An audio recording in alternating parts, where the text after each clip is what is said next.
আজকে সকালবেলা শুরু হয়েছিল স্নান সেরে পুজো দিয়ে। ছাদ বাগানে কিছু লাউ শাক কাটতে চলে গেলাম। বেশ ভালো ডগা বেড়ে উঠেছে। লাউ তো হয়ই না, তো লাউ শাকটাই খেয়ে নি। এদিকটাই বেশ কয়েকটা ডগা কাটলাম, আর অন্যদিকেও কিন্তু লাউ গাছ রয়েছে, এখান থেকেও কাটলাম বেশ কয়েকটা। তো দেখো, আজকে কিন্তু অনেকগুলো শাক কেটে নিয়েছি।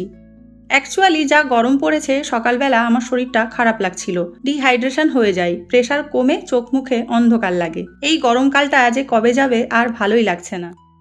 কর্তামশাই বাজার থেকে আজ এনেছে পমফ্রেট আর চিংড়ি মাছ। পমফ্রেট মাছগুলো দেখো ভীষণ ফ্রেশ, আর চিংড়ি মাছটাই আজ রান্না করব, পমফ্রেট কাল রান্না করব। লাউ শাক দিয়েই বানাবো। আর লাউ শাক কুমড়ো শাক দিয়ে চিংড়ি মাছটা আমার বাড়িতে সবাই খুব পছন্দ করে।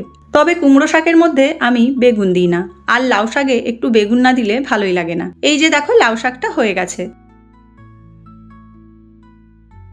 গরমে বেশি কিছু রান্না করতে ইচ্ছে করলো না, সয়াবিন বানাবো। তো দেখো, গরম জলে প্রথমে সয়াবিনগুলো ভিজিয়ে রাখলাম। এরপর দেখো, তেলে শুকনো লঙ্কা তেজপাতা দিয়ে আলু আর পেঁয়াজ কুচি দিয়ে ভেজে নিয়েছি। আদা রসুন কাঁচা লঙ্কা আর টমেটো পেস্ট দিয়ে কষে নুন হলুদ জিরে গুঁড়ো আর কাশ্মীরি লঙ্কা গুঁড়ো দিয়ে বেশ কিছুক্ষণ কষে নেব। এবার ভেজানো সয়াবিনগুলো জল চিপে চিপে দিয়ে দিয়েছি।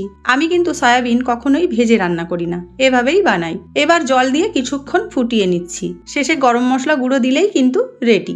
আমার এই সয়াবিনের সাথে রয়েছে ছোটবেলার অনেক স্মৃতি। বেশিরভাগ দিনই ডাল আর সয়াবিন ভাজা খেয়ে স্কুল যেতাম। তোমরা সয়াবিন কিভাবে রান্না করো অবশ্যই জানিও।